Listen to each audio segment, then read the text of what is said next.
Hey, everybody. While we start today, I just wanted to bring up the podcast we brought up last week, Starship Tempest, a Star Trek podcast. That's a hybrid of an actual play, an audio drama. So like if you listen to it, it's basically kind of like, it starts off kind of like an audio drama version of a Star Trek episode. Like an audiobook? Yeah, but it's sound designed and like it sounds like you're listening to like a like radio audio dramas back. There's a lot of that. A lot of that. Yeah, it begins that way. Yeah. It's sound designed with a lot of air horns. Yeah. Yeah, that's no. They have good sound effects. Yeah, but it's funny because these are the only sound effects we have, though.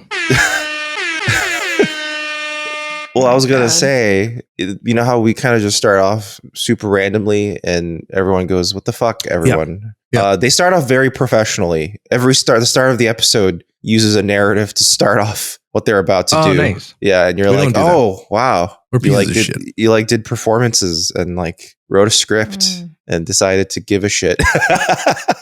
They're professionals. Well, I see. They are the ones who have to imbue structure. We are given structure to work from. Yeah. That's true. We're deconstructing. The thing is, I don't go that far. Knowing Brian, like he's probably the dude that like did a lot of the work. You know, it's cool. He did the biology project early. I'm like a night of 11 p.m. kind of guy. Oh my god. You're the I didn't do the assignment, but I'll stand up in front of class. No. I'll do it at 11:30, and I'll still pass. Yeah, right. But basically, Starship Tempest, it combines a role-playing game campaign like Critical Role with editing, sound effects, music, and sometimes scripted scenes. It's set between the original series and Next Generation eras and follows the adventures of a sister ship of the Enterprise C, the old Enterprise from the TNG episode, Yesterday's Enterprise. It's like Galaxy Quest, a podcast, or like watching Star Trek through the lens of Mystery Science Theater 3000, which is a quote from an actual listener. An actual listener described the show that way. The story takes familiar elements of Star Trek and presents them in new ways. Player choices take the campaign into a new, different history, kind of like Inglourious Bastards or Once Upon a Time in Hollywood style. And I imagine it does that because they are like genuinely playing like a tabletop game, and I can't imagine the headache it would be to try to guide that towards Star Trek canon. Right. That's awesome. Yeah. The thing is that's wild. That like it's a play, and that because I would immediately derail it. That's the thing. Yeah. So if you included someone like Ricardo, it'd be like, well, Ricardo would be like, well, I'm going to shoot him. You're like, wait, no, he's the quest giver. He's like, no, don't. I replicated a gun, a 3D gun. Yeah. From the Luigi Mangione files. God damn it, dude. But yeah, you can find Starship Tempest wherever you usually listen to your podcast, Spotify, Apple. They're hosted on Libsyn, etc. Yeah. But you can also catch it on their YouTube page. Just search for Starship Tempest on YouTube. And it's cool because they got the little animated guys for their desktop as well, for the little tabletop games. They're topless? Did you say? Yeah, they're topless. Hell yeah, dude. All right. You know what? I said it before last week, but if you're just listening this week, I've actually directed Brian in a play. He's good. Oh right. Yeah. He's a good guy, dude. And I haven't listened to the podcast. I know I'm a bad friend, but because no spoilers, dude. Got to keep him dry. That's a kind of true. Also, if he had said like, dude, it's sexually charged, I'd be like, I mean, you don't know. I don't know. It's true. Maybe he was trying to leave it as a surprise. Like I show up and Star Trek itself is often sexually charged. There's 2 Lasovarian naked ladies. I mean, like, remember aerobics, scissoring each other. What was the episode with Famke Johnson? That was a very sexually charged episode. Let's be honest. Yeah, but it was more in my head than it was. It's TV. Yeah, but all right. What's the rating of that now? Of TNG, like TVMA? No. TV 13? Well, some parts of it feel MA with the head explosions. Well, I think all the episodes were already rated for TV, and those ratings just stand. That's true. Oh, really? Yeah. Well, no. This is before the era of TV ratings. But I think they had to get rated for like all the re-airings on TBS and whatever. Yeah, I don't know. I think you're right. Yeah. Well, anyway, we can get it. TV 14. TV 14, dude. Oh, TV14's appropriate for this tires. TVY, TVY7, TVY7FV for fantasy violence. What's happening? How much clearer can we make it, Bobby? Why are we doing music? I thought we did the music already. No, we didn't. God damn it, dude. Oh my god, this is okay. Ricardo is. Wait, I hear the music on my end. That's what I mean. I thought we did it already. We didn't. Okay, Ricardo has been doing this thing the last day where he was like, we already discussed this episode, and we were like, no, we didn't. I thought you guys were doing a bit on me, like oh, hey, let's pretend that we haven't done this. No, we were like, Dan has literally never seen this episode before. We have never discussed this episode before. There's no files for anything called The Chase. Ricardo was it's funny. I almost logged into the stupid fucking recorder and being like, dude, I'm going to prove you wrong, dude. We have recorded this. And Ricardo was like, I came up with jokes already. I already told these jokes. They're going to be stale. And I'm like, we never heard them. He had a dream, probably. What are you talking about? I did. I was sick 2 weeks ago, so I don't know. I don't know what happened. Fever dream. Yeah, it was quite the conversation because I think we both were not sure whether we were fucking with the other. Yeah, no, I was not fucking with you. Yeah, and like I said, I thought that, wait, did we record an entire episode where Ricardo thought we were talking about a different episode? And so I tried to think about what we all said about Vortex, and if Ricardo ever said anything that contradicted the events of Vortex. And how could that have been possible that we had two completely separate yet compatible contexts for conversation? Well, it's just that there was like a chase sequence in Vortex. Sort of, yeah, it's true. Yeah, there was, but this wasn't. This was more of like a metaphorical chase. They weren't really chasing. All wear masks, well, my assumption was that Ricardo was basing it off of Tidal. Yeah. I started watching it and I'm like, I've seen this episode before. Yeah. And then as more things happen, I'm like, I talked about this already. I talked about this. Why are we recording again?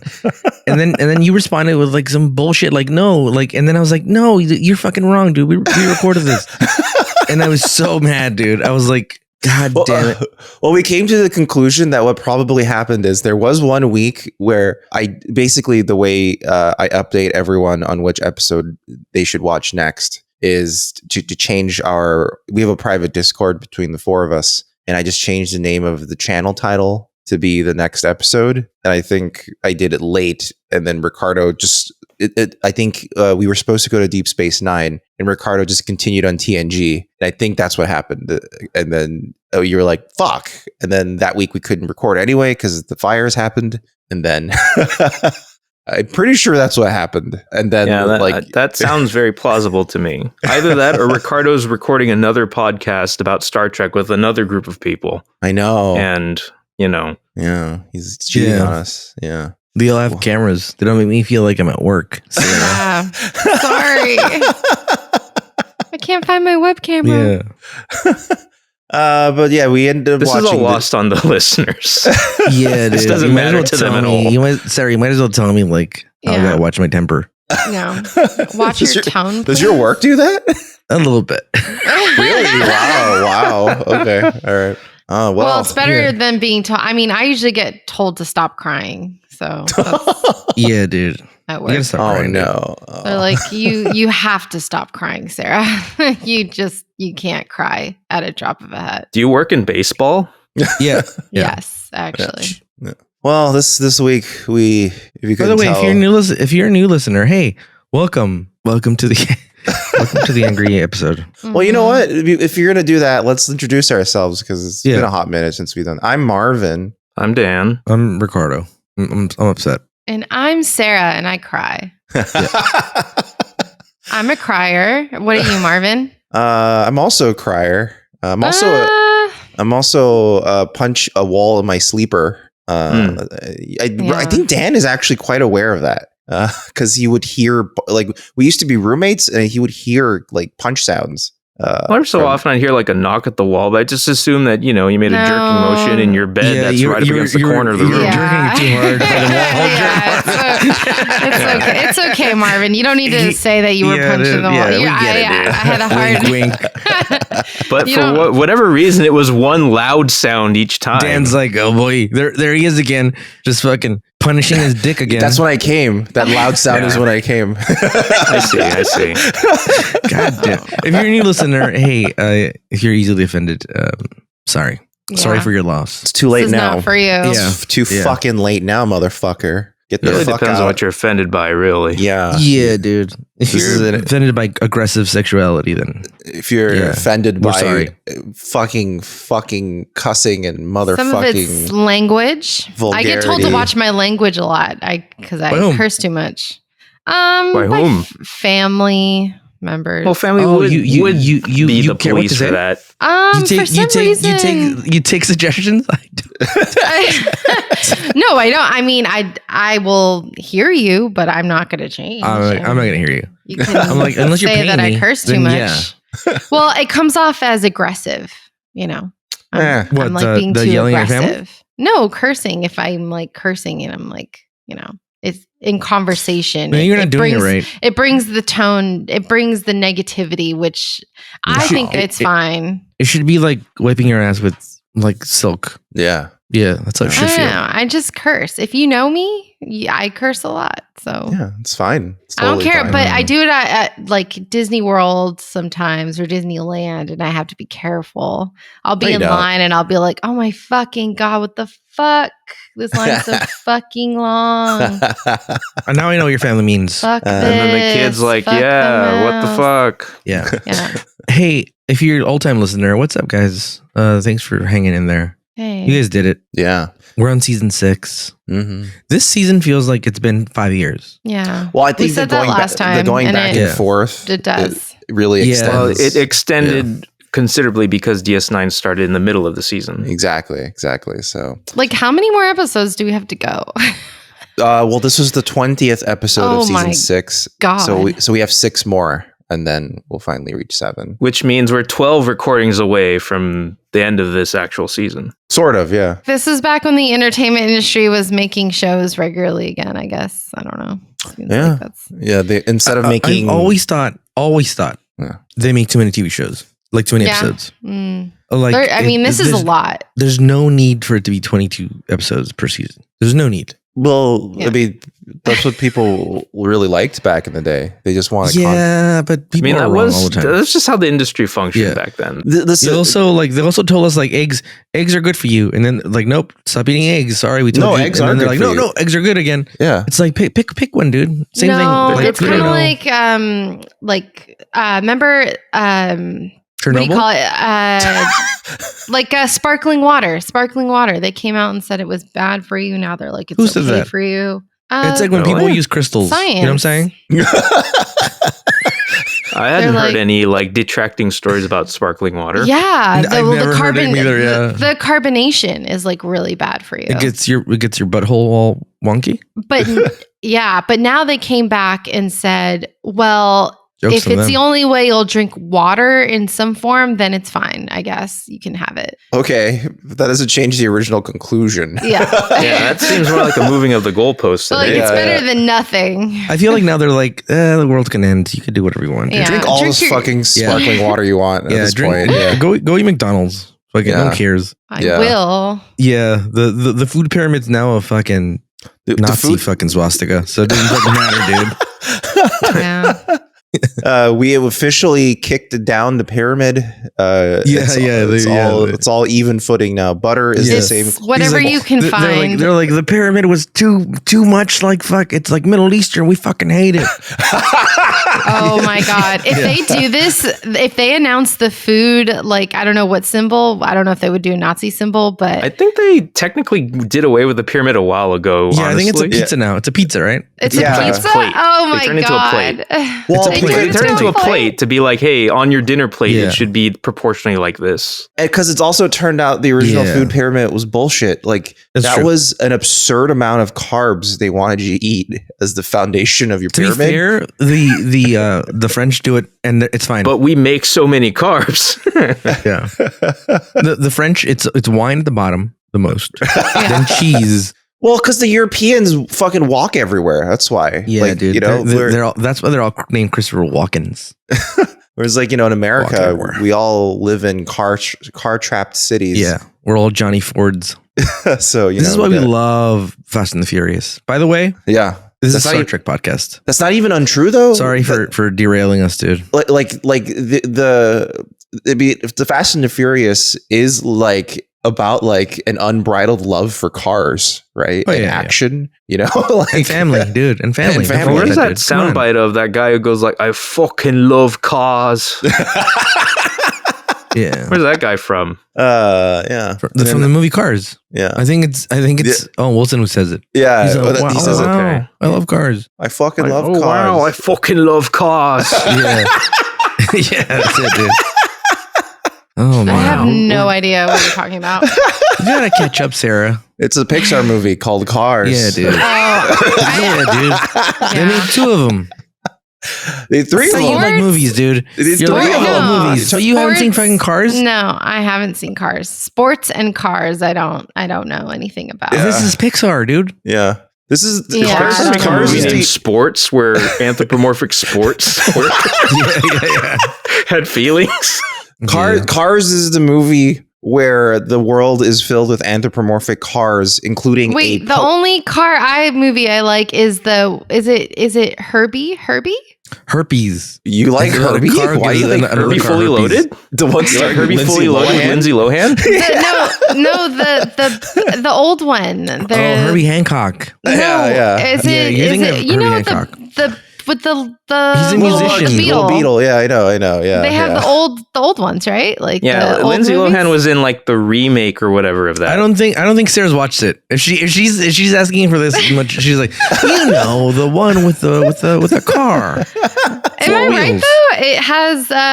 Was there old movie? There was old movies. Chitty Bang Bang is what you're thinking of. Yeah.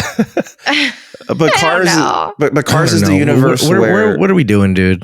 Let's get back to the wheels in the sky, dude. AKA. But Cars is the universe where the Pope is the Pope Mobile, and the Pope Mobile is in a larger Pope Mobile when he needs to be protected. Well, it's not like the Pope of the Cars universe himself has the windowed like dome. Yes, there is a proper Pope Mobile car entity that has the dome in which the proper Pope of the Cars world sits and is a rider of this dome inside of a larger car. They could have made an amazing joke where it was a Pope Mobile as the Pope inside a Pope Mobile. Yeah, it could have been. Yeah, but that was a missed opportunity because John Lasseter is a sex offender. That's why they couldn't make that joke. Yeah, that's why. That is the reason. The stated official reason. Look it up. Anyway, we watched The Chase. The Chase is the episode where you finally see the infinite kurlan naiskos. So, what? The what? The kurlan naiskos. What's that? That's the fucking statues that Picard received. Oh, the one that he goes, when he sees the thing in the dark, he goes, "Oh my God." Like, it's like the most excited he's ever been in the entire show, more than seeing Vosh, more than seeing like. Well, it is a through line that he gets excited about archaeological artifacts. So, he fucking loves it. But yeah, isn't it crazy that he's British in like the British Museum? He's just fucking stealing fucking art. I mean, yeah, he's just continuing a proud tradition. Yeah, that's it's hung around for thousands and thousands of years in this world. Yeah, I mean, okay, I know we're getting ahead of ourselves, but he does just give him an artifact from a dead culture just to keep. Yeah, as a present.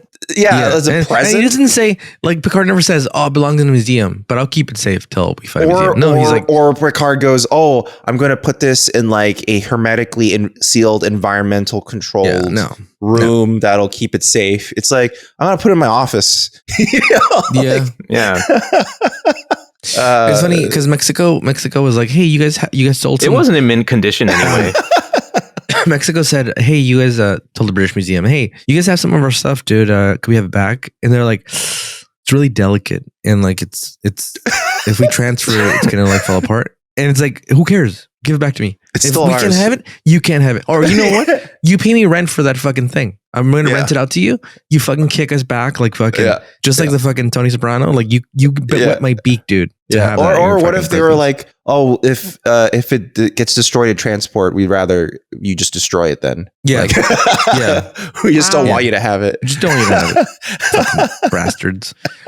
But yeah, so you are we ready to start, or are we doing Around the Sun? That's the thing. I was going to say the Around the Sun is not happening this week because it's only been canceled. It's only been a day since Deep Space Nine. Turns out the Earth's flat. Yeah, the Earth is really flat as shit. What we are going to do is do a little jaunt towards our sponsors. Because one of them's one of the cool guys, ExpressVPN, and we've talked about this before, where we live in a time where there's certain parts of the American government that's trying to prevent you from watching porn. Yeah, dude, that's your God-given right as an American, dude. At this point, they've done a lot more than that. That's true, but that is one. That's the only thing. At the end of the day, this is what's important. Okay, it is literally.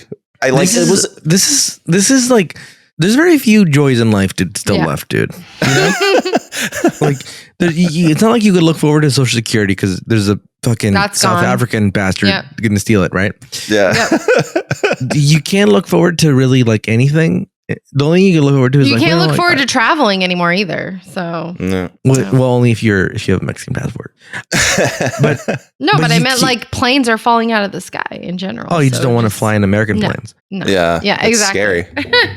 So what you look forward to, what I wonder, all the countries have to be this way, right? Like people from Britain, from Australia, sign off, guys. Do you guys like big titties as much as we do? I just thought of something. Dude. I think that's universal. Do British people exclusively watch British porn? No, they can't. Right? There's no way. Do the French decide to watch French? You know what? Porn? This is you are asking the hard-hitting fucking question.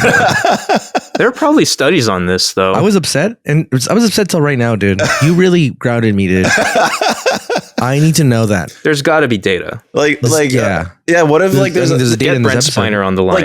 Is it Australia? Do Australians watch Australian porn? And like strictly. Were you trying to say porn with an Australian accent? No. I literally mumbled. If I'm trying to use an Australian accent, I'd be like, "Oh no, I'm about to come." That's what y'all would say. A really bad Australian accent. It was just as good as the other one. It was just as good as me just mumbling. I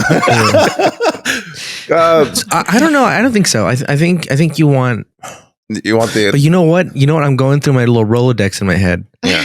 And I don't know if I'm watching like British porn, dude. I don't know if that's the thing, but we could be really viewing this from an American. There's British. There's adult film actors. But I mean, like we could be viewing this from like an American lens, like maybe like other people do want. Okay, wait. I guess it really depends on the country of production, because what if a British person comes here to do porn in America? What do you call that? Now we're getting into like sports team style. Yeah, you're right, where dude. You're like, it's like the Olympics now. Do you think? Is it really the Yankees, like the New York Yankees, when they're all Cubans? Like, is that really like? Is this really team? Like, Do you guys think that there's a lot of like I'm gonna say it, dude. There's a lot of British actors. If we really want to talk shit about people coming over here and stealing our jobs, here's the thing: people don't want to do this job. I don't want to go on the field and pick fucking fruits and vegetables. You know what I mean? I don't want to put a roof on a fucking house. But you know what job I want? I don't want them to take is goddamn fucking acting jobs. But they're coming over here and taking all our jobs, dude. These Brits, dude. Playing Superman. Playing Americans. Yeah. Playing Americans. Spider-Man. Yeah. That's so true. Dan Day-Lewis played Abraham Lincoln, my guys. That's true. That's fucked up. That's actually true. That's crazy, dude. Time and time again. Do you think now that's a little bit, veiled in a bit, but also, do you guys think that British adult actors come over here and they do an English accent to get more work? They're like, "Oh, howdy, partner. That feels so good. Keep doing that." I mean, honestly, they probably make more money having their British accent, I would imagine. Yeah, they'd be like, "Oh, how exotic." Oh. Yeah. I need to find the Jason Statham of everyone wants films. a little something different, Yeah. Oi. Well, Fuck this off. was this is supposed to be an ad for ExpressVPN. They love this stuff. No, they do. They love a good knob polishing. Yeah, I just want to point out that you can get ExpressVPN to let you watch porn if you're in a state that doesn't let you watch porn. Yeah, just go to expressvpn.com/newbie. Go from a state of not watching porn to a state of ecstasy. Just go to just one click away. Just go to expressvpn.com/newbie Star Trek. And if you sign up for 2 years, they'll give you an extra 4 months for free, plus the entire Identity Defender suite, which is a bunch of stuff. It's like ID alerts, ID theft insurance, a credit scanner, etc. So that's I don't know if I like this deal, Marvin. Oh, okay. Wow. Okay, because I don't know if we're all going to be around in 2 years. They're trying to pull one all over us, dude. If you look at the actual pricing, that's still pretty good. I guess so. For the amount it's a good deal. We won't be here, but that automatic payment won't be coming out. But the VPN will still be on, dude. Yeah. When the aliens come, they're like, shit, dude, we could really fucking. It'll be like that one Ray Bradbury short story where like all the automated stuff in the households keeps running, like the Roomba keeps running. Oh my god! I thought you were gonna. So I thought you were gonna say it's like that. It's like that Twilight Zone episode where the guy has all the porn in the world. Oh, he's like, his glasses broke. There was time now. Yeah, he's like, I can watch all the porn in the world. His glasses broke. Yeah, like it's like that's a classic episode of the Twilight Zone where a guy wants to read and he only wants to read, and the end of the world happens, and then his glasses break and he can't read, even though he has all the time. He's the only survivor of an Armageddon, and he didn't have an extra pair of glasses. No, and he can never find another pair. He cannot find. No, he literally can't find another pair anywhere. He can't see, Sarah. He can't see. Yeah. And when he tries to read the large print book, his eyes fall out. Yeah. And when he tries to read the Braille, his hands fall off. Yeah. And then his tongue falls out when he screams about it. Yeah. Yeah. Wow. You know what? That does sound Cursed horrible. by his own hubris. Yeah. That sounds like hell. Yeah. My version, he has a hard drive full of porn. Yeah. And he's like, I'm going to finally have time to watch all this. Yeah. Then he loses his hand, uses to crank it. No, it's not fair. There was time now. And it's so back then it was the guy who played the Penguin, the actor. Yeah, this time it'll be Colin Farrell playing the version with porn. Wait, was it Burgess in the original? Meredith Burgess, yeah. Or he's Burgess like, yeah. He said it in that performance. You feline floozy. I'm going to jerk off. Again, head on over to expressvpn.com/newbie Star Trek. And if you sign up for 2 years, they'll give you 4 months for free. Also, if you're not sure, it's 30-day money back guarantee. So, do all that stuff. Yeah, dude. Also, you know what? I have ExpressVPN and I love it, dude. Like, I'm geo jumping. I'm like that movie fucking with Hayden Christensen where he could disappear and appear somewhere else. Jumper. That's it, dude. Yeah. You got it. It's a difficult title. Yeah. It's like Jumper. Looper? No, Jumper. Yeah. But with, that movie where he jumps. And they're going to have a crossover episode in a movie in the future called Looper versus Jumper. Ooh. Yeah. That's actually a good idea, dude. But Jumper, but instead of physically jumping, you're geo jumping. Yeah, your computer's jumping. Yeah. So. But yeah, and also, you know what? In these trying times, you may want to have some help mellowing out, relaxing, decompressing from all the stress. It's a great way to do that? To try one of the delicious CBD products from House of Wise. House of Wise, a luxury CBD brand that offers a range of products designed to help individuals create intentional, purposeful daily routines that allow them to achieve greater results from their sleep, things to deal with stress. We're all under a lot of stress right now. If you want to work out and increase your strength, and also you want to, bump up your libido. They got stuff for that too. Hell yeah, dude! You get yourself some ExpressVPN, pop it on, and then it's a good combo, actually. Dick. Yeah, Take some CBD, or vagina, or whatever you are. They them, it's for everybody, dude.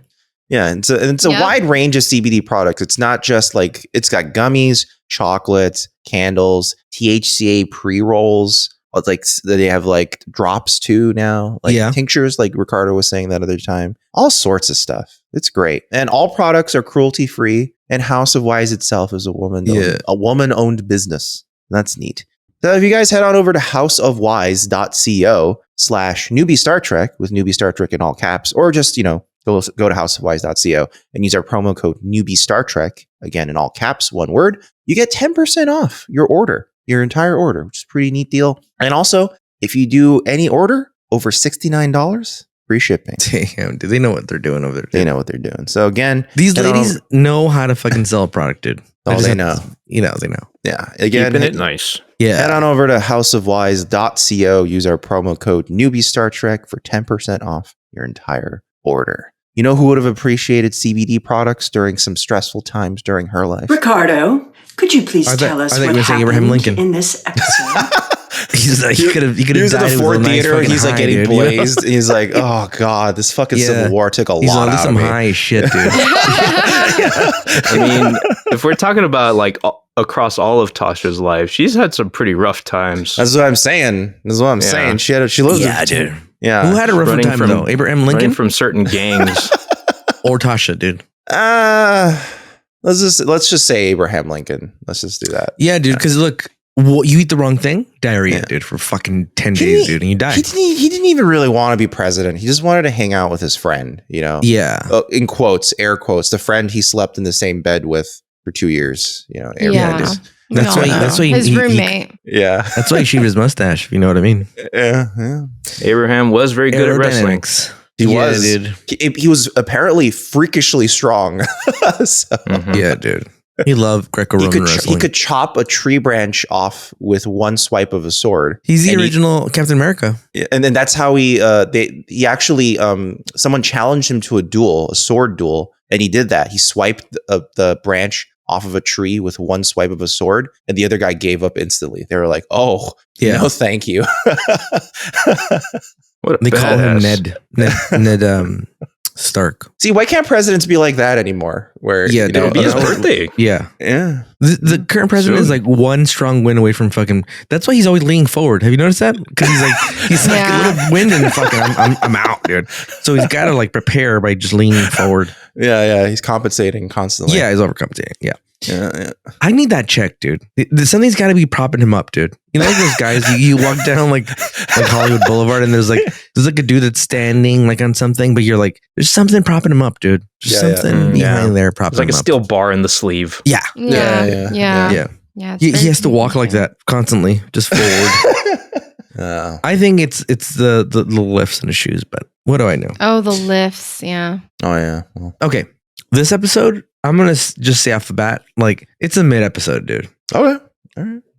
You know what? We've been getting a lot of those. I don't like that, dude. I hope like we get close to the end of the season and then bam, we get surprised. We are mid. Well, according to Marvin, we didn't have a or we've had a recently good episode. Oh my God, Marvin. Well, yeah. What was it? The Vortex that I really liked. This is why everybody wants to kick you out of the podcast. You really give that one a 9, I think.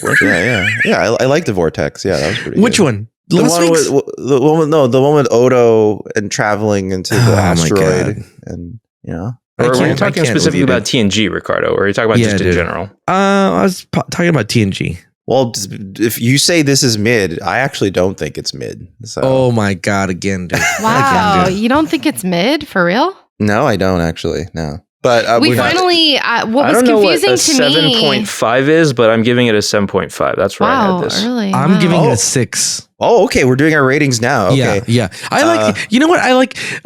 I do like it going early because then, look, I know Torsley am known for like changing my mind halfway through an episode.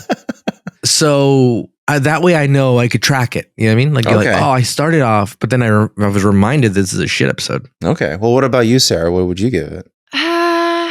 I would give it a 6.5. Oh, wow. Okay. So I was going to say that this episode was confusing for me because of the Galen. Oh my God, we totally forgot. Okay, there's an actual Galen. Yeah, I was like, we meet a real ass Galen. I was like, Galen?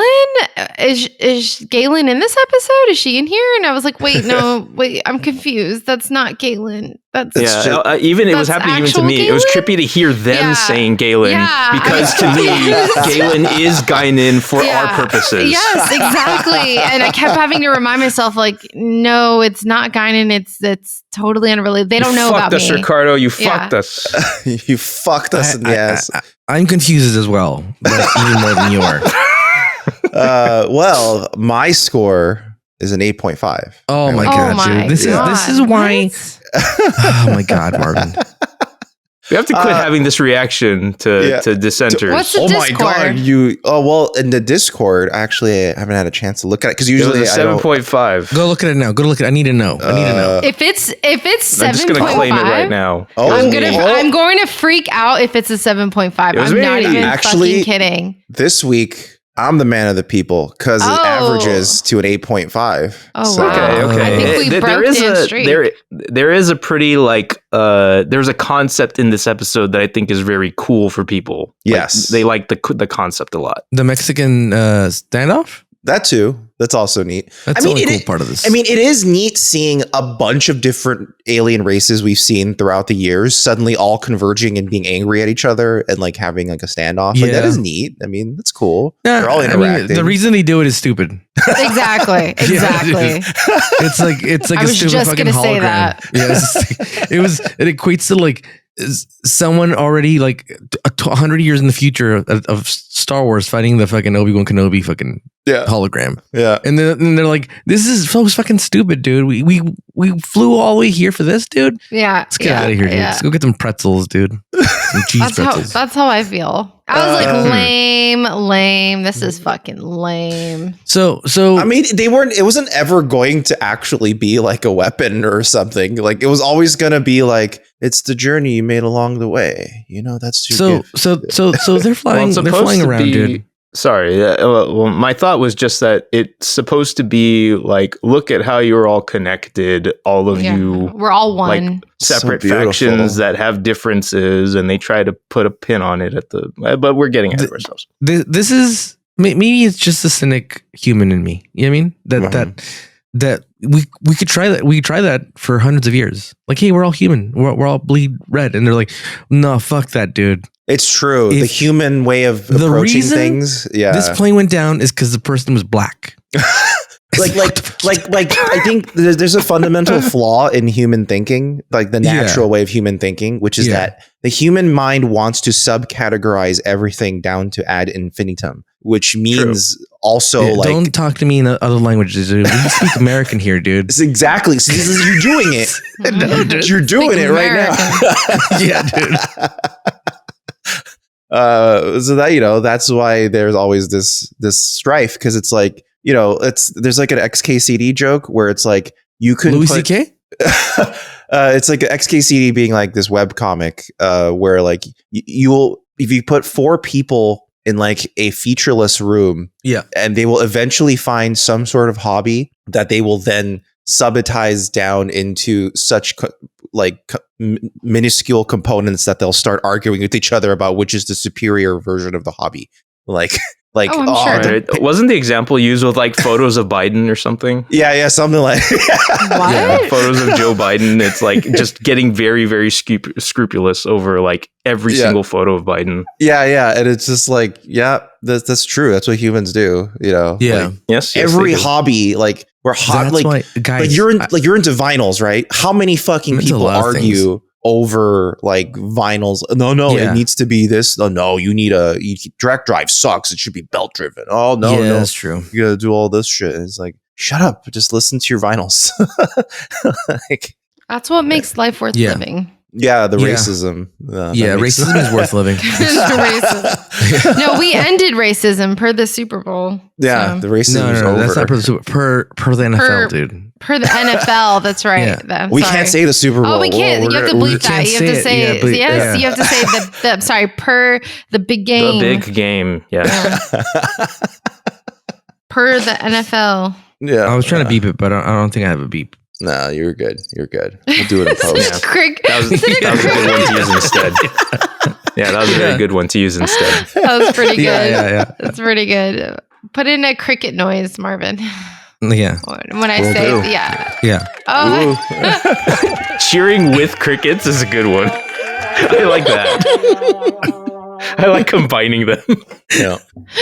Again, the YouTube version of this will be hilarious. This is all coming out of Ricardo's mouth. Okay.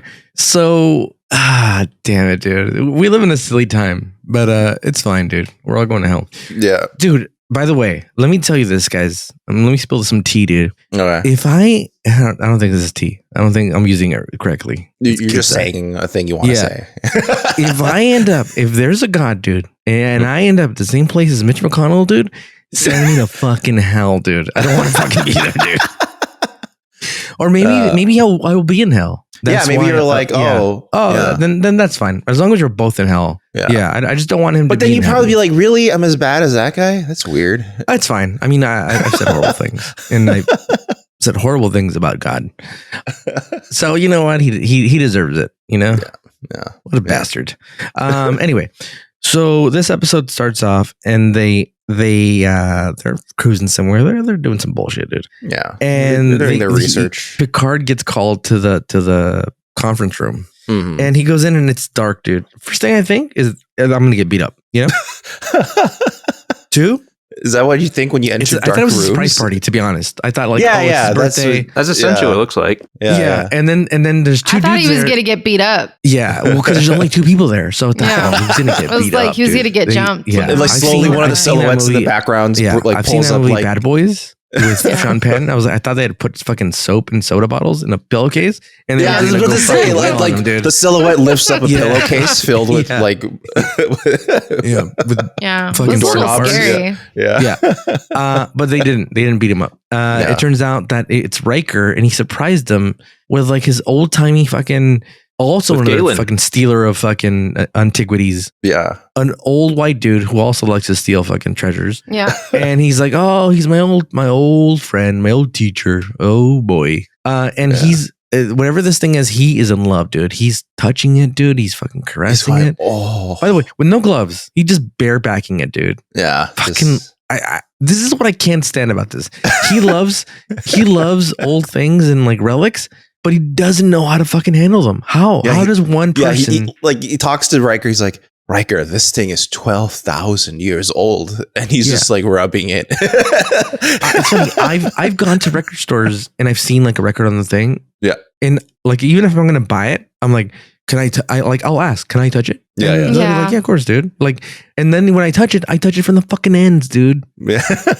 I wear gloves when I fucking. Okay, maybe there's something wrong with me. Well, to be fair, when Picard handles it, he handles it like fairly nicely. He goes, "Am I allowed to open it? Oh my god!" And like he does open it, and he goes, "Oh my god!" But then he's barebacking it, dude, with his greasy fucking fingers. But when Galen comes over and he's like, "Yeah, it's yours," and then he like aggressively slams the lid back on top of it to the point where it deforms the conference table a little bit. And you're like, "Wow, dude, that's a little aggressive." And then that song plays, and his name is John Cena. Dun, dun, dun, dun. What? Because he slammed it to the fucking table. Oh, because it's a super slam. Yeah. So he opened but it wasn't a summer little, slam. Yeah, there's these little things, and he's touching his greasy fucking forehead, and then touching the thing again, and it just gave me a lot of anxiety, dude. And he's just like touching everything, and it just really bugs me. But he says like this is really old, and it's from an old fucking like fucking culture bullshit. It's in the planet Curl. Yeah. And this guy's name's Galen or whatever. Galen. Yeah. This guy gives me like Wallace Shaw vibes, you know? A little bit. Yeah. Right? Looks like it's his uncle or something. So this guy is like essentially Picard considers him his like father. This is like the Emperor Palpatine. Yeah. And jean-luc Picard is like Anakin Skywalker. He doesn't really seem like a nice guy. No. Yeah, this guy's a dick. Like, he's for like a stand-in father figure for Picard, I was kind of expecting someone a little nicer. Like at first, I thought they were just setting him up to be the villain. Me too. Yeah. Like an alternate version of the story, where it's like you don't see the importance of this, whatever I'm doing. Soon you will join me in the dark side. Well, because there's been so many episodes of TNG where that happens. Like a guy is introduced who's like unorthodox ways. Who's like a is like an expert, then goes off the rails. Is there a way to learn this power? But Picard, Picard considers this guy like his father. Yeah, dude. Yeah. And he treats him like shit. I know, dude. He's well, like, lots of dads treat their sons like true. shit. So. That's true, dude. I guess maybe that's the norm. I don't He know. never said he it's loves a father him. who understood him, but was also a dick. That's what I'm saying. Yeah, understanding doesn't mean he's not a dick. So Does he understand him though? I feel like he really doesn't. Actually, fair point. He understands a piece of him. Yeah, he understands like only one of the little piece of him. figurines inside of the big box. I guess very much like a father, like a parental figure. Actually, this is very accurate. But I understand just a tiny piece of you. It's true. Many mentors only know a piece of you. It's true. Yeah. It's true. They know the shitty side. They don't know the whole kurlan naiskos. I don't know. I guess I just was surprised that they painted him like this, like so negatively. He's just like a prickly. Prickly. Like you've been liking that word lately. Marvin's been using the word prickly a lot lately. Do you guys know where this guy's from? You guys know this guy? No, where's he from? I've seen him before. Yeah. I guess the most thing that came out to me, this is why immediately I got a bad vibe, is from fucking Dead Poet Society. Oh, okay. Yeah. And I'm like, this guy's no good, dude. Was he the guy killing the poets? Yeah, dude. He's fucking snuffing them out, dude. No, I think that's like the premise of like there's a serial killer killing all the poets. Killing all the poets. Edgar Allan Poe, dead. Pablo Neruda, dead. Robert Frost, dead. Yeah, dead. Walt Whitman, dead. The guy that makes the chocolates, dead. But he's not a poet. It doesn't matter, dude. His name sounded too much like a poet. Like Gerard Deli, come on. Yeah, the Seas Candy guy, dead. So it's like the entire society of this guy. I think dying. he played one. He played one of the guys that was like, "You got to stop teaching these kids how to fucking feel, dude." He's one of the I think one of the like admins of the school and stuff. He's the prickly. Now I don't remember. He's either the prickly guy or the fucking asshole. One of the asshole dads. I don't remember Dead Poets Society that well, so I wouldn't. I just remember the good parts. Okay, the parts where they kill all the dead poets. Yeah, yeah. So he's like, "Hey, remember, I'm like your dad. remember, I'm like your dad. We gotta go on this fucking mission, dude. Yeah, I'm here to pick you up. Yeah, here to pick you up, dude. Like I did when you were a child." And he basically says, "Oh no, like I'm a fucking captain, dude. I can't just." He's like, "Take a week off. Come on, dude. Use your PTO." he's like, "I don't have any PTO. I'm literally the captain, dude." But also the thing is, he implies, because he says in that conversation, in that dinner with him, where he's like, if I had diplomatic access in a starship, it'd only take like a week, 2 weeks. Yeah, dude. Hint. He's telling him to just like, help him, he's like, do like an Elon Musk, dude, and just fucking take all the shit, dude, and do what you want, dude. And they're like, no, like actually follow the rules and stuff. And he's like, nah, you're a piece of shit, dude. That's why you're losing power. That's why the robot's taking over. And basically, he even goes to like Deanna and is like, "Hey," and he's like, like I get it. You're Beverly. Huh? He went over to Beverly, not Deanna. Beverly comes to him and asks him what's Yeah. Yeah, sorry, it was a fucking wrong episode. And you know what I noticed? The redhead with the bob haircut that's driving the ship now. See? Oh, she's been around. See, here's the thing, dude. We stop letting kids fucking drive the fucking the Enterprise, and we get different people, dude, different cultures, blah blah. But they're like, as soon as there's a white kid, they're like, oh fuck DEI. Also, as soon as Wesley left, the fender bender rates for the Enterprise went down. They went down dramatically. He was all scratching in the fucking shit, dude. You think it has like a safety where like it doesn't hit things? It's got it, right? I think that's what the shields might do. I feel like the shields are like, no, dude, because what if you're pulling up and parking, dude? Yeah, that's what I mean. Like, like shields, you would blow up the fucking the little causeway thing.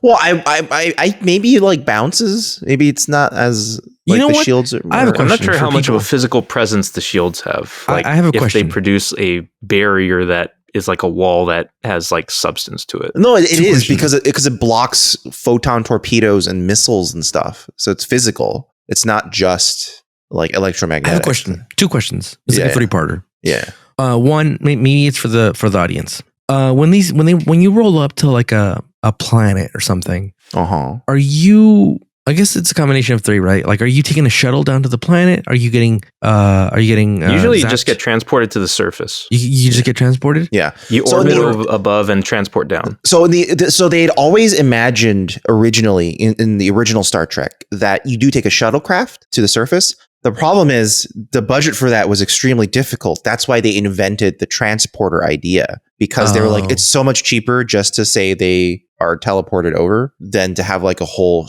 That's why, like, especially with TNG, they started doing the shuttlecraft thing way more, because that was supposed to be the original way of doing it. Yeah. But I think, to your point, what I think you're going to get to, these starships like the Enterprise are not meant to ever dock on a planet. Like, okay. Well, have you seen the J.J. Abrams movies? Well, they're not.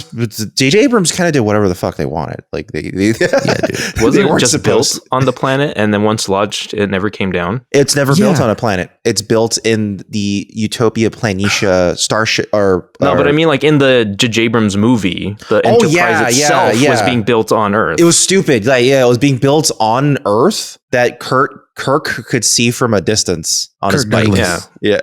It was kind of weird. But he was really hoping he could sabotage it. I think Kirk Douglas is still alive. Yeah. He should have been fucking in Star Trek. Oh no, he died. He died 5 years ago.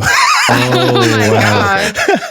To be fair, like the last 5 years of his life, he looked like he died. but what they were, he had good years, dude.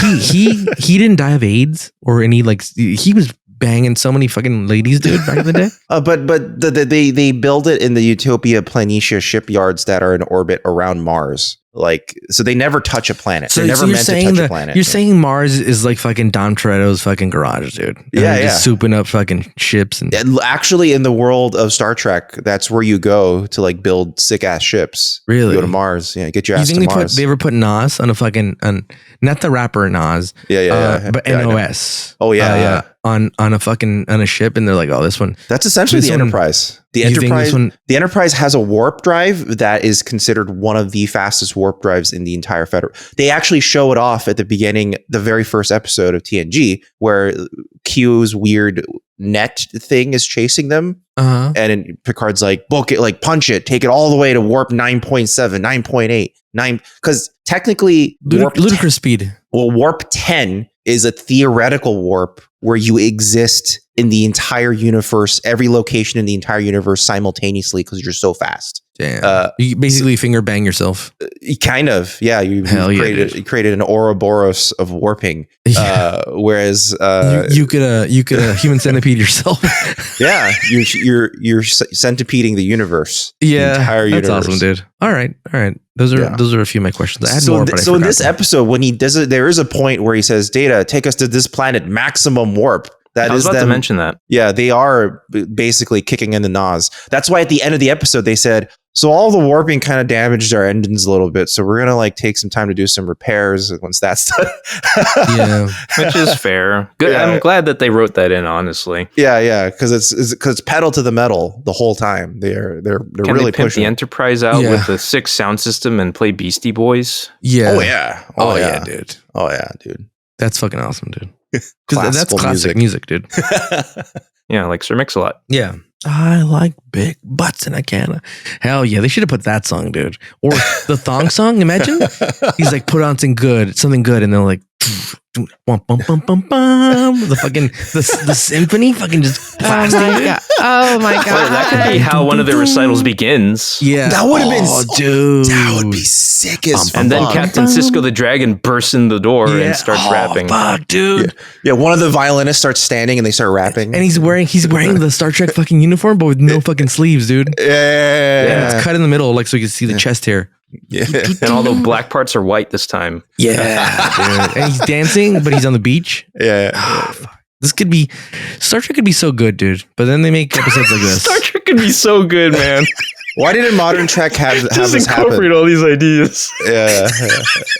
Yeah, this is like I don't know what they're doing with the new Star Trek with like Section 31, but like if they're not doing fucking Cisco shit, dude, I don't want to fucking see it, dude. I hope we never get to the modern shit. Our suggestions sound like the like focus panel for the Itchy and Scratchy cartoon. They're like, sir, this is like a serious They show. really like the Cisco. Yeah. That one kid really likes Cisco. He's like, there's a guy who said that there's not enough thongs in this universe. So you want a realistic, down-to-earth show that's completely off the wall and crawling with crazy robots. He's like, sir, what is more realistic than thongs and G-strings? What? You name one more thing that's more realistic than that. Yeah. Are you saying that they don't exist right now? So yeah, dude. So the professor and Marianne, just the professor. He goes and he gets killed. By the way, he just fucking dies, dude. Yeah, because Picard says, "I can't go. It's fucking crazy." Yeah. And so he's like, fine, shut up, I'll go alone. And then he gets killed. And he gets ambushed by a ship, and then Enterprise has to like blow it up, dude. Oh my god, that moment hilarious. Is so good. He's like, Worf, what the fuck did you do? Yeah, this is great because it proves that Worf is at his deadliest when it's unintentional. Yeah. So good. You know what's funny? Did anyone notice they don't explain why that happened though? No. No one said. Yeah. No one said. Like all he said was it went from like shields to Worf just going fuck it, bam, and just fucking blows it up, dude. It literally goes from like Picard saying shields to him just blasting these people fucking to death, dude. Yeah. And it's like, okay, there must be some sort of explanation as to why it exploded. Nope. Worf, like in the context of the show, Worf just pushed the phaser button too hard. Yeah. There is a memory alphabet on what it was supposed to be, the reason for it. And the stated reason is that the Iridian ship that was exploded was overloading their power generators at the moment that they fired upon them, which seems like a really common scenario anyway. Like, why wouldn't that always be happening? Well, apparently because they were like the overloading is supposed to be, they were like trying to get so much of the data out so fast that it's exploded. But they were trying to get that data out from the professor's chest, dude, because he's all burned in the chest. Yeah. And he's got red eyes, dude. He was either really high at the time when they caught him, or he got back to the ship. He just starts smoking right away. Yeah, he's like, I'm gonna die anyway. Well, like in that moment, Galen was scrambling to try to save his very secret files. Yeah. So whilst being boarded and while they were having unauthorized access to his confidential stuff. He's like, there's a drive called Taxes 2023. Don't let anybody get their hands on it, dude. Yeah, dude. Here's a tip, dude. If you go to on somebody's computer and they have a file called Taxes, you have no business in there. You know what I mean? Whether it's their actual tax stuff or it isn't, just don't fucking click on the fucking the folder. You know what I mean? Yeah. Well, stay out of the folder. If it says taxes? Yeah. That's it's either taxes and you have no business there. What do you want to see? What kind? Like, who cares? Yeah, everyone has a taxes folder. Yeah. And there's two folders within the tax folder. One's called actual taxes and one's called boner jams. Yeah. Here's the thing. Kalen dies, dude. He's got purple fucking like he drowned. Yeah. Like he was eating a fucking purple Starburst or what's it called? Jolly Rancher. Jolly Rancher. Okay. Well, the thing is also he was eating a gummy. Another demonstration of Beverly's horrific bedside manner, where he right in front of him while Galen's still awake. Oh my gosh! Yes, I pointed this out. Yeah, she just goes, "He's not going to make it." You know, there's nothing I can do. Yeah, and then you cut to him and he's still awake on the table. I'm like, oh wow, he's not even knocked out. He's awake. He heard all of that. She's like, Tim, get the incinerator ready. He's gonna go any minute now. Warm up the. Yeah. He's also gave me one of those Jersey Mike subs, dude. Yeah. He just got bought out by a fucking one of those companies that buys up companies and now preheat the incinerator so we can just get it started right away. We don't have to. Here's the thing, and then I feel like this was all a ruse, dude, by the professor and Gilligan to get Picard to go because he knew he didn't have the resources to get to the thing. You know what I mean? Yeah. You think it was all set up, dude? It was all set up to his death. Yeah, like he killed himself to force Picard into it. He knew, like, I'm not gonna make it. I'm too old, dude. Mm-hmm. I'm too old, dude. I don't have those metal rods that like make me lean forward, you know, and keep me up, prop me up, dude. So he's like, I just gotta get Picard to do it. He's got, look at this. He's probably does gummies from Wise. Well, to be fair to your theory, Ricardo, he is the one who puts out a distress signal, and he's the one who like tells them, you know, I'm being boarded. Come, you know, like, and he's the one who saves his own information to give to Picard. It is. Mm-hmm. That whole setup does fishy, make it. Like from a narrative, like smells like a fish fillet, like a writer's perspective. It does seem like it's like, oh, this is the classic. He's now trying to force his hand by faking a scenario where he's in trouble and doing all. I want to say this: if you're a new listener, you're like, "Fuck, these people are just shitting on this episode." Here's the thing: just because I think an episode is mid and I think it's not good, doesn't mean I didn't enjoy myself. I was still laughing my ass off. You know what I mean? That's the thing about the show is that the good episodes do carry you through the shitty episodes, and it's still funny. Maybe because I'm really high, but they're really funny. Do you know what I mean? Right. I don't know if they're funny to you if you're watching them sober, but if you're new, like I'm not doing this out of like I hate the show. I wouldn't be doing this fucking thing. How many seasons? 6 seasons in? Wouldn't be doing this if I didn't think this was. None of us would be doing this if we didn't enjoy the show. Yeah. Prove it, Ricardo. Kiss the show right now. No, dude. I'm not gonna kiss this old bald dude. Gross, dude. Yeah. If it was Ryan Gosling, hell yeah, I'd kiss him. Dude, imagine Ryan Gosling as a captain, dude. Yeah. Totally. The back of his uniform has a fucking scorpion and shit. And he's always got a toothpick. He has the Picard jacket, you know, that red jacket, but it has a scorpion in the back. Oh, dude, that's actually hard, a good design. I and he's always got a toothpick. Yeah. And he's like, he doesn't talk enough to command. You know how Picard goes, like, make it so. You know what I mean? Yeah, engage. Make it so. Ryan Gosling would just like point with his fucking tooth, like you take it out of his mouth and go, like with, and then the soundtrack would go a real human being. Yeah. Well, no, it would be Kavinsky. It would be Kavinsky the night moves song. Yeah, and then every time he goes to an away mission, instead of bringing a phaser, he brings a single bullet and a hammer. Yeah. Oh yeah. He's just holding it, dude. Like imagine Picard had showed up with a fucking hammer and a bullet, dude, to this, and he's like, whoever doesn't give me the fucking codes, I fucking hammer this bullet. And they're like, why don't you just use one a phaser? Bullet, one hammer. This bullet will go off in someone's head. Which head should it be? Somebody bring me a vice and.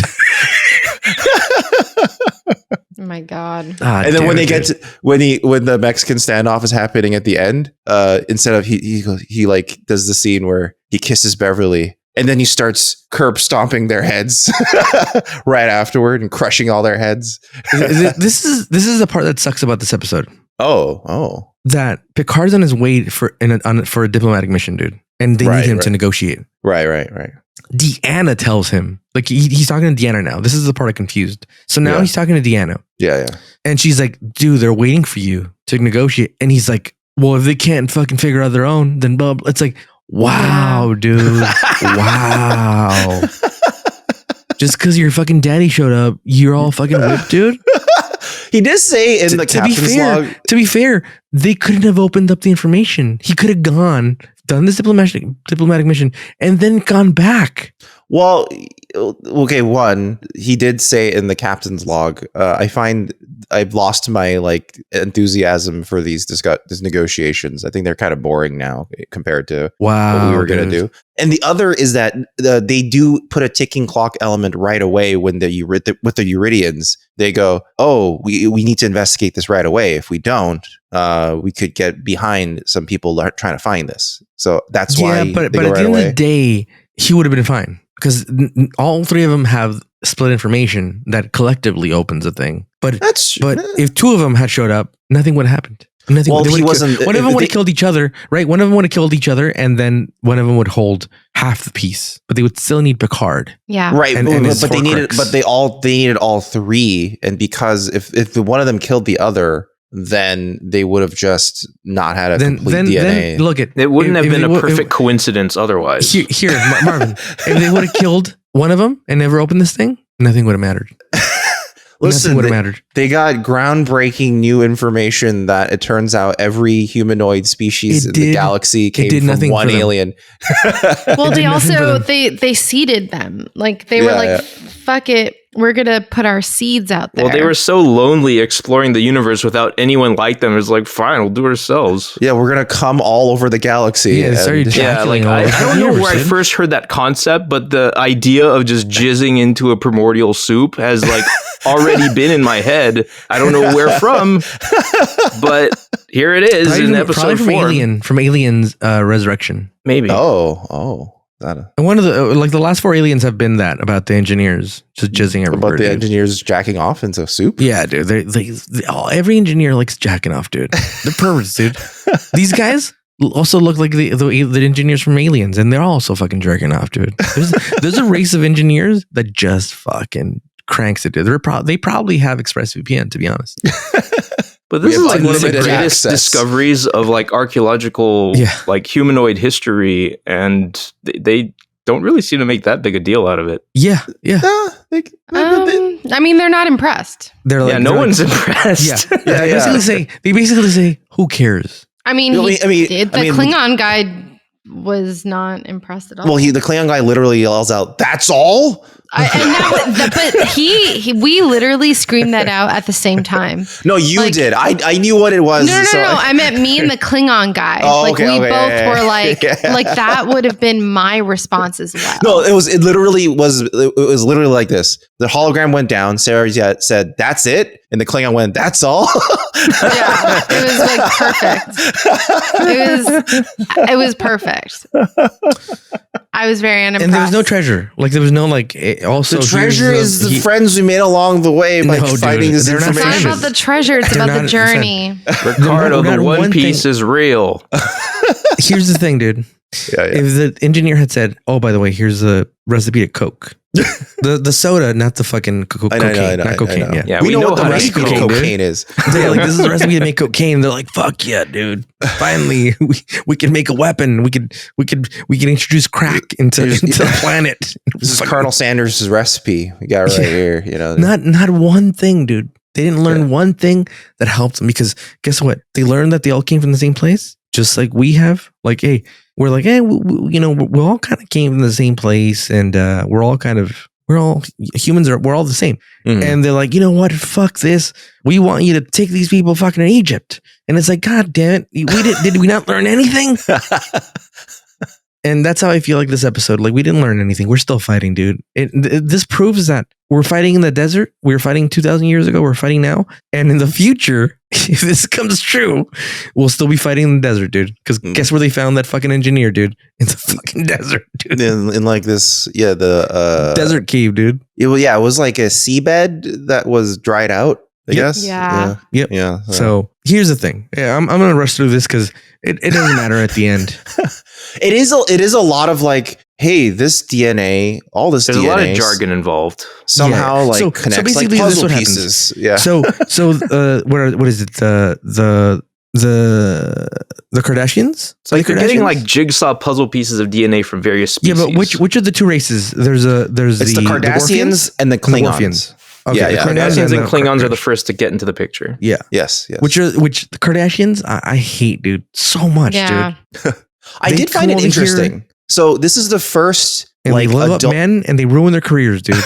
This is the first adult female Klingon we have seen, right? You mean Cardassian? Cardassian that we have seen. Yeah, and not just that, a gull. A gull Cardassian that's a female. And I find it interesting because it seems to actually reveal a little bit about their culture. Because we've seen what male Cardassians look like, right? They like to do nipple work to take people. But then how many fucking lights? But then you compare that to the female Cardassian and you realize, oh, she's wearing makeup and she has lashes on. Yeah. And I think the makeup detail I find the most interesting is that they decide the spoon on their forehead, they decide to color that in blue. Don't call it that. I know. but it's hard to describe. I don't know what else to describe it as other than the upside down raindrop on their forehead or whatever. Dude, that's racist, dude. It's a spork. I mean, like a crest in the context of this. Crest. But I find that interesting that they're like, yeah, in the Kardashian on her forehead. In the Kardashian culture, they decide to put makeup there very specifically to point it out. I mean, it's really prominent, dude. Yeah, I find that interesting. That's an interesting cultural detail that they have for. It is interesting. I agree. Yeah, female Kardashians, and they put like little blue flecks on the sides of their eyes. It's interesting. About the Kardashians. No, the actual Kardashians. Oh, okay. Have you guys noticed? And this is just observation, dude. That they're only ruining their African American partners' lives. I don't know who married Timothy Chalamet has still not been ruined, but he's white. He's going out with the Kardashians. I have no idea. I don't keep track of any of this. Sarah knows what's up. Oh yeah. See, Is my theory correct, Sarah? I think so. I mean, but that's there's something to it. That's been a well discussed theory. Really? So I'm not uncovering something new like this episode. All right, this is for the listeners to weigh in on. Yeah, you guys need to email us. What do you guys think, I have no context for this. Marvin doesn't know anything. Fill him in, dude. First of all, fill him in the email. What's happening? And Marvin doesn't care. Yeah, Marvin I don't care. His favorite is Kris Jenner, like the Kardashian curse. You know what I mean? Yeah. Sure. Yeah. Yeah. I don't want to say anything racist deliberate thing. So let's move on, dude. I'm really close. I almost said something horrible. Who would cancel me, dude? Trump? Nah, dude. Here's the thing. So the Worfians show up and the Kardashians show up, and all three of them and Picard have a little part of this puzzle that will unlock something. They don't know what. And the Worfians think like, oh, it's going to be a WMDs, dude. We're going to Iraq. We're going to find the fucking warheads, dude. We're going to really fuck them up. So they're all trying to kill each other, dude. Literally. They're trying to kill each other for the information. But at the end of the day, if they kill each other, they're not really going to get the, you know what I mean? They're not gonna get the treasure. But that's all the thing. They're doing the classic like Indiana Jones style, like, hey, we're going on a wild caper treasure hunt together. We got to work together if we want to find, like at the Last Crusade, right? Very much like that. He's got to work together with the Nazis for a bit in order to find Holy Grail. I'm good. But then he kills them all. Though, and then who are the pointy ear guys? Are they Romulans? Those are the Romulans. Yes, the Romulans show up at the very end. They were quietly watching. So this is like a 4-way Mexican standoff, dude. Usually it's 3-way, but this is a 4-way, dude. Yeah. Someone's gonna have to watch while 3 people fuck. This is a Guatemalan standoff. Yeah. We're getting bigger. Further south, dude. Yeah. And so they're ready to blast, dude, each other, dude. And they're like, all right, let's join our tips and figure what's up, you know? Yeah. And there's a backstab where, like, Picard's doing the correct thing where he's like, okay, let's all come together and we'll all look at the information at the same time. And then he's like, this is what we do. Yeah. We all jerk into a cookie. The last person. Why? Why, Ricardo? I don't know, dude. There's no need for that. But basically, there's, they discover that the Cardassians are fucking with their defense system, so they know the Cardassians are going to backstab them. Yep. So then they're like, okay, well, we'll trick them. We'll pretend. I like how the other Worfian's like, he's like, when they're in the stand-up, they're like, he tells Worf like, hey, we'll die together, brother. Yeah. Worf's like, God oh my God. Yeah, he said, hey, we're going to, we'll die with honor. No and problem. Worf is kind of like, dude. I'm kind of down for that. Yeah. I like the campiness of this Klingon. I like how unapologetically, stereotypically Klingon he is. Well, yeah. I mean, like, there's the whole scene with Data where he goes to Data just to kind of like mess with him. I hear you're really strong. You arm wrestle me? Oh shit! That's awesome. That's so cool. Yeah. that scene was so random and so bizarre. Do you want to defect to the Klingon Empire? He's like, hypothetically, you find a little cash in your pocket, dude. What happens then? What happens to the information, dude? That would be a bribe. No, shut up. He's like, no. He's like, I said hypothetically, dude. I said in Minecraft. Yeah, that guy's great because then they're backstabbed by the Cardassians, and then the guy's he's left on the ship because his ship got fucked up, but the Enterprise is fine. And then he's like, I guess I'll go with you guys. You guys are kind of cool. yeah.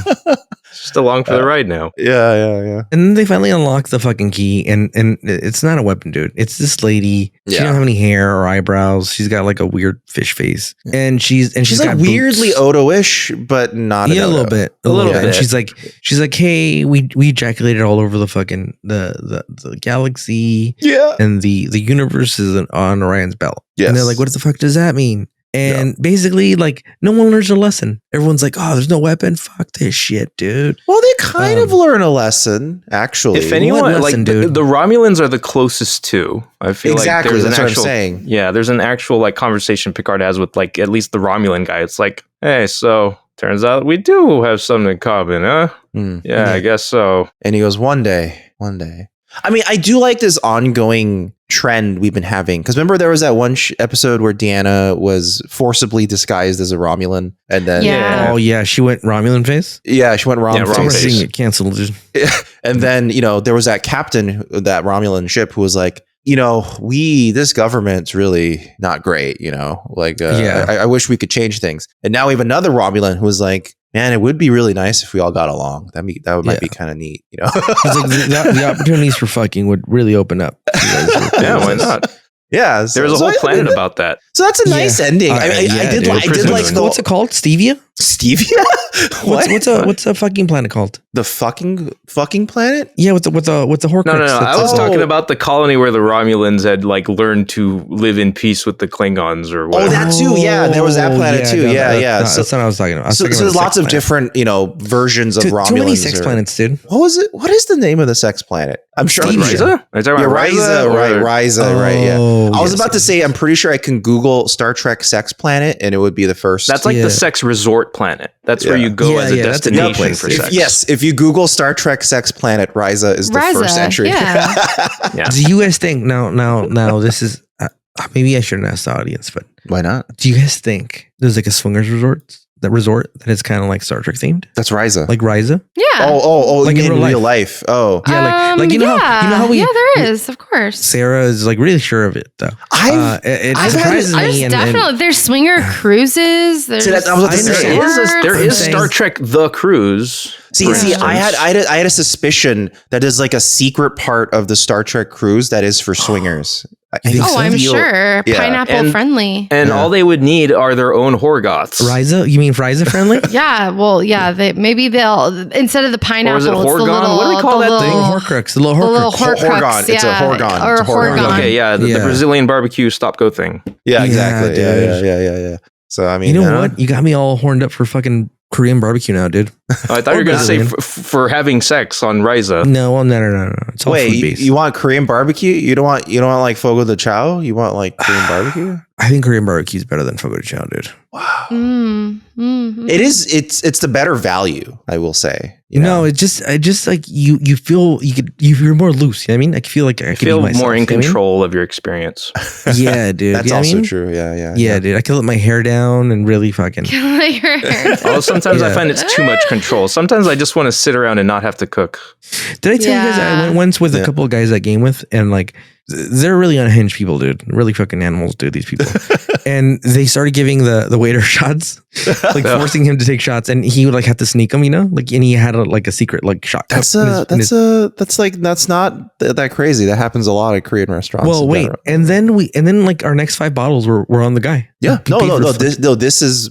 If you know what you're doing. This is on brand? Yeah, this is on brand for Korean restaurants. Oh, nice, dude. Yeah. It's the same as if like you go to like a good sushi restaurant and you give the sushi chef shots. Like, you share drinks with the sushi chef. He'll give you free sushi. It's how the culture works. They might. Hell yeah, dude. Yeah, they're not obligated to, but oftentimes they're like, hey, you're cool. Here's a little bit of my omakase right here. So here you go. Yeah, dude.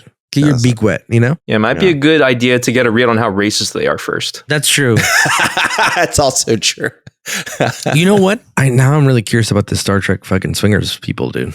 It might be a thing. If you know anything about it, maybe write in. Just keep on the lookout for Horgons around you, Ricardo. Yeah. If you notice any, then you know what's going on. That's how you know they're horned up and ready to party. Yeah, dude.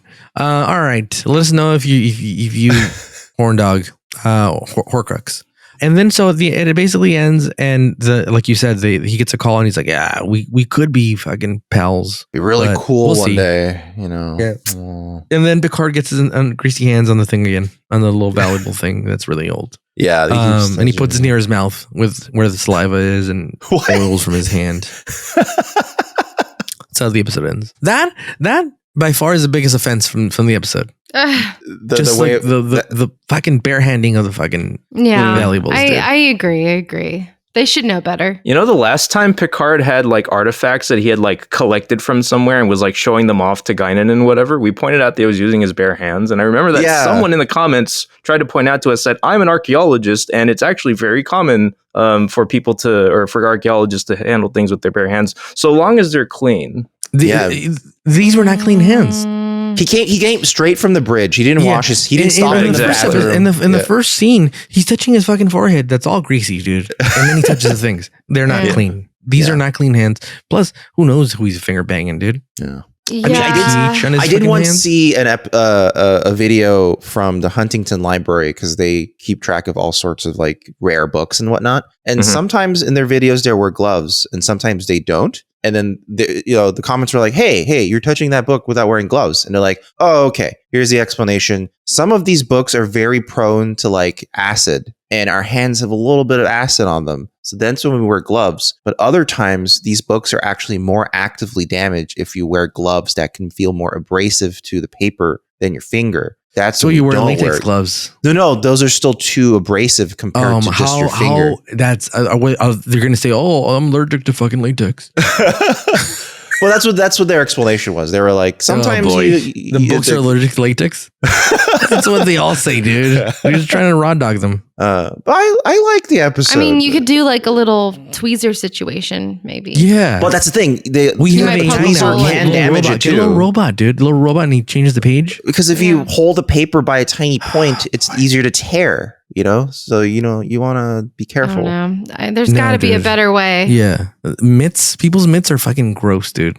Yeah, but I like the episode. I obviously liked it more than you guys because of the higher score. I think the reason it's not higher to me is that the technical storytelling of the episode is kind of all over the place. Yeah, because it's kind of clunky. It like obviously the whole DNA scavenger hunt is a little weird. And like very techno-babbly. It's like a little difficult to like be like, okay, sure. But then the other is that the whole episode kind of undermines the like what's the correct term, like validity of Galen as a good like frontier archaeologist, because without being told anything, Picard and company figure the out mystery in a few days. Yeah. Whereas Galen said for the two of us, it would take like a year. Yeah. And like I get it. They have warp speed and whatnot. But even with the warp technology, like Galen said, it would take him a few weeks. Right. Yeah. And he already knew everything. Well, imagine if he just told it to Picard. Galen doesn't have the stamina that the Picard has, dude. Maybe the factor that Galen wasn't counting on is like that perfect confluence of all these other guys who are independently gathering pieces themselves and able to combine them all. That's also true, yeah. But the whole thing does kind of undermine Galen as like, wow, they could have just if he wasn't stubborn and he just said ask Picard for help from the Enterprise and just ask the Enterprise to do some stuff. And honestly, the revelation that he was trying to keep secret doesn't seem so groundbreaking that he should keep it that much of a secret. Yeah, yeah. And I feel like he had an idea of what it was because he was like, it's some sort of information because I don't understand where the Klingons and the Cardassians got their ideas of what it was. The Klingons thought it was a weapon. The Cardassians thought it was an unlimited energy source. And you're like, where did you guys hear that? Maybe I guess it was just based entirely off of Galen's behavior and how he was talking about his own discoveries or studies. I don't know. I guess, to be fair, he didn't know himself what it was going to be. Picard was like, I heard it's Batman Forever, the Joel Schumacher cut. Release the Schumacher cut. It's a full Snyder cut of the Justice League. Release the Snyder cut of Batman and Robin. Release the Snyder cut of Rebel Moon, the movie that you were already given full reign to make a movie about. Wait, hold on. Is that something that actually happened, or is that just like memeing stuff? That actually happened. Yes, they made just making sure that it was that absurd. Yeah. Yep. Oh boy, it's almost like he's not a good filmmaker, and he just keeps getting work for some reason. Hey man, you just gotta set some slow motion to cool music. But hey, we gave our rating, so. Yeah. I thought it notable that for a story all about how well, first off, I will say that I do like the premise a lot, and I do like that they tried their best to canonically explain why the hell every guest star we've ever had was a human actor. Yes, and that's actually the reason the episode started to be written. Joe Menosky was kind of like, Why there needs to be a reason why all of our guests are just people with bumps on their heads. Yeah. Why is every alien just a human with the mask on? But also one thing we forgot to mention, this was directed by Jonathan Frakes. Oh yeah. Oh really? Yes. A Jonathan Frakes episode. Makes sense. Yeah. So it doesn't feel like a Jonathan Frakes episode. Usually it doesn't feel like it. Yeah. Maybe he's just putting it in. He's just like, I just need another paycheck. Yeah. I think he said in an interview he also wasn't that satisfied with the final product. So I think that he could have just maybe not had a chance. You think he just wanted them to release the Frakes cut? Release the Frakes cut. Notably, we were also missing Ferengi and Vulcans from like the humanoid like major race like posse. Yeah, they could have come in. They could have brought them in if they wanted, but I guess they just wanted to. And not everybody. We don't have enough time. Do you know who we need, dude? I'm gonna say it, dude. Need Okana back, dude. I have always said it would have been great if Okana was a recurring character in TNG. The outrageous Okana. There should have been more recurring characters, honestly. Yeah, like fucking greater than Okana. I don't think so, dude. I mean, like for like Picard's flute lover. Like if she came back a few times, that would have been neat too. Or Famke. Yeah. He falls in love with Famke. Oh yeah. Famke revisits, and it's like, oh, how are you doing in your loveless marriage? Very well, thank you. I'm programmed to adjust. I'm programmed to love it. It's all good. All right. The last bit I'll mention is that there was a shot that made me laugh a lot, like uncontrollably. And it was this really long shot that slowly gets closer to Picard's face. Yeah, I know what the shot is. As he says, whatever information this program contains could be the most profound discovery of our time. Or the most dangerous. And the professor knew that. Like he has to like pause before it gets closer and closer. That was kind of a Frakesy shot. Yeah, where it's just like a lot. That's the bit that comes to mind when I think of Frakes here. Yeah. So maybe he was like, maybe I shouldn't have made it that funny. That is what gave it an extra 0.5 for me. Well, all right. That was the chase. We chased the chase. But yeah, if you guys have enjoyed the podcast, maybe you could give us a like or a rating or, a comment wherever you're watching or listening to the podcast, either on YouTube or Apple Podcasts or Spotify. Wherever you are, just engage. Engage, yes. Yeah, leave us a review. Oh, we should have been doing that from the beginning. We should have said... Yeah. Dang. But quick also on that regret. No way. Yes. But also, if you guys want to check out our merch store, hey, I just want to say we just got the designs back from John Velez for our new upcoming shirts. They're pretty great. I'm pretty happy about them. We're going to try to get some samples sent out, but there's some new shirts that'll be coming to the store quite shortly. And you're going to check those out. We're also going to make stickers out of them. So we'll see how people like those. What did Sarah say earlier that she said, oh, you got to cut that out? No? You said something and you're like, oh, bleep that out. I said Super Bowl. You can't say... Nice. Found it. Okay. But nice. Also... Yeah, there we go. Yeah. Perfect. Now, are you needing to like cut off your own talking when you do that, or does it actually cover your signal entirely with the? I don't know, tone? dude. I'm gonna cut. it cuts you off. Yeah, it cuts you off. Yeah. It does. Oh, it does. does. Oh my god! Can you do this? Can you say the big game, but like try to time it perfectly? The super. Perfect. Oh my god, I love it. All right, but also That's so good. if you guys want to become a member of our channel, you can get some perks that way too. We added a new little perk. It's just a little perk. It's a little addition.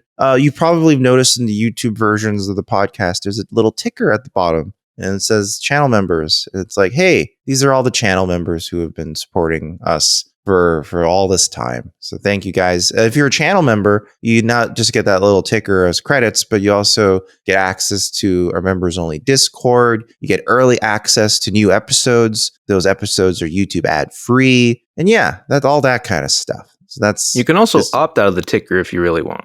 Yeah, just send me an email. Just at contact@newbiestartrek.com. Or if you're in the Discord, just tell us. You know what I was thinking, dude? Yeah.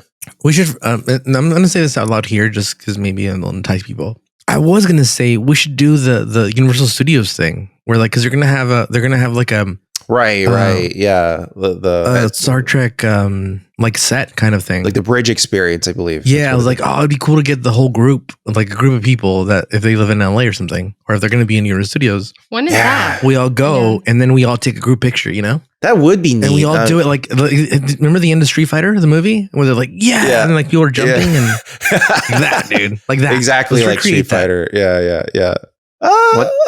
I would love the date to. of that thing. Yeah, I don't know what date it is. What is it? What date is it? It's April 25th through May 18th, Universal Fan Fest nights. So, and then you're saying there's a Star Trek night? I think you said this. Yes, so there's a Star Trek set. Like they rebuilt the Enterprise. Oh my god! Wait, so it'll be there the whole time? It'll be the whole time. Yeah, they build a few sets. I think it's Back to the Future and a few other ones. I totally want to go to the Star Trek set. I'm not even. Yeah, it's a few properties. So it's One Piece, it's Jujutsu Kaisen, it's Harry Potter, it's Star Trek. Skip. It's Back to the Future, and it's Dungeons and Dragons. So there's quite a few. There's a cool mix of stuff that's in there. But they focus on certain themes on certain days, right? Or is it like just everything throughout the whole date range? I think this is all available from April 25th to May 18th. Okay, then that makes it better. But this is only like a Horror Nights thing. It's only a night.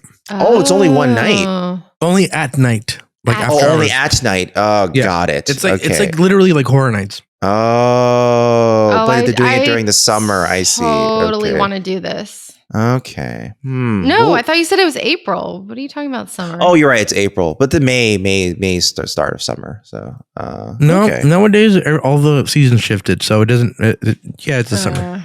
Doesn't matter most of the year is now summer. If you live in SoCal, most of the year is summer.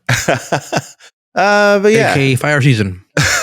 But also, if you guys ever want to send us an email, you can always email us at contact@newbiestartrek.com. That's contact@newbiestartrek.com. This week's email is from Quinn. And Quinn says, hey, y'all, love the show. I'm a longtime Trek fan, and it's a delight to watch these episodes again through fresh eyes. You all come at these episodes from angles I never expected, and I find myself laughing out loud more than once. For the record, Dan makes me laugh the hardest. His subtle, under-the-radar jokes sideswipe me every time. Aww. I want to talk about the scene in Lessons that you discussed recently, where Picard invites Riker to go fencing. I get why that scene exists. Picard's acting a little goofy because he's getting laid, and it foreshadows his conversation with Troy. And if it existed in a vacuum, it would be fine. The problem is that it exists in season 6 of TNG, a show in which Picard has been replaced by an alien, taken over by an alien, or run into a duplicate of himself at least 4 times off the top of my head. So when Riker gives him that look when he walks away, I always parse it as, okay, shit, let's go down the list. Hologram, transporter clone, a Romulan swap bodies with him. What's going on here? I realize a scene dealing with this would have thrown off the groove of the story, but you can't just have Picard acting loopy in one episode and the crew responds with, I think we should do a mutiny. And the next time it happens, they go, it's fine. At some point, you have to be sensitive to that shit because it keeps happening. Anyway, love the show and love you all. Keep up the great work. Quinn, have you seen Star Trek? Oh my God. Very nice words, though. Thank you, Quinn. Thank you very, very much. But also, thank you in advance for the kind words. That's a joke for us. No one else knows what I'll thank you in advance is really about. But yeah, that's just the nature of Star Trek. They'll just forget. That's a great point. But I think Riker, or we have shown how so many episodes they never think of the past. What came before. It's every time they do think of the past, we're excited. We're like, oh, they actually have continuity. Oh. Hey, I'm waiting on DS9 to deliver. Yeah. Fans. Yeah, I mean, we just lost so much. We just lost the Pope. Let's see what the ramifications of that are. Yeah, let's see us reel from Pope loss. What's her name gets really hot, right? Kira? Yeah. Kira Knightley. Oh, you'll see. You'll see. That's what all the fans are like, oh my God, just fucking wait, dude. Just fucking wait. But yeah, thank you very much for the email, Quinn. And thank you, listeners, for listening to Newbie Star Trek. If you want, you can head on over to fugitiveframes.com, because guess what? We do a bunch of stuff under the Fugitive Frames banner, one of which is the Would You Stay Tuned podcast, where we got all sorts of fun episodes out already. We had one about the Blacklist that we made Dan watch, and then we had the one about interview with the vampire, which we made Dan watch. That one was better. And then we had the one with the penguin, which we made Dan watch. That one was good too. I watched it. Yeah, well, not for the episode. Sarah and I watched it afterward. Separately, Yeah. Sarah, you know what I realized? Another good candidate for that show, eventually, one of these days, would be Gargoyles. That would be good. It's got a hell of a pilot, actually. Yeah. And it has much of the same Gilligan's cast. Island. But do I Love Lucy and Gilligan's Island have pilots, or do they just start? I mean, they all have a first episode. I know, they all at least have a first episode. Yeah, I guess so. I guess Gilligan's Island must start with the marooning on the island, dude. right? How do you think you got there, dude? You just wake up there. Whereas I Love Lucy is Lost. Was the first episode redundant, where they told you the premise and then they had to show you how the premise played out? I imagine they didn't have the song. The premise is in the title. Just hit right back and we're Sarah. But I'm wondering if the first episode of Gilligan's Island didn't have the song. Tour. Was it a 3-hour tour or a 4-hour tour? 3-hour tour. 3-hour tour. This is like your favorite show. Why do you not know this song? You said I haven't watched it since I was a kid, dude. You said you rewatched it recently. Marvin. Do you remember the one where Gilligan acted like he was a lone wolf and he wouldn't go back to the main camp, and he would tell everyone that he was a lone wolf, and he would howl? That's the beach episode, like the DiCaprio movie, The Beach. Oh, okay. All right, because that's the only memory I have of Gilligan's Island. Remember when the Harlem Globetrotters showed up and they didn't save them? They just left. What? The Harlem Globetrotters show up to the island, and then they leave and they leave them marooned. Typical Globetrotters. But isn't that a thing that happens in Gilligan's Island constantly? Yes. Like a celebrity will show up and then they'll leave somehow. Like, isn't that like constant? Like, so yeah.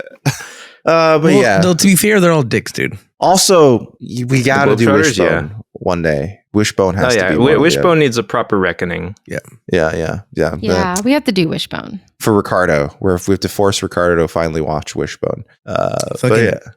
Wishbones. Next week we're going back to the world of Deep Space Nine. We're back in the era of bouncing back and forth between the shows. To the era of Cisco, the dragon. Yeah, and this episode is titled "The Storyteller." Very, very flowery Jim Henson-y title. The Storyteller. So yeah, we'll see what that one's about. Hopefully you enjoy it, and we'll see you guys next time for The Storyteller. Goodbye, everybody. All right. Bye. Take care, y'all. Stay safe out there. Stay safe. Right. We got you.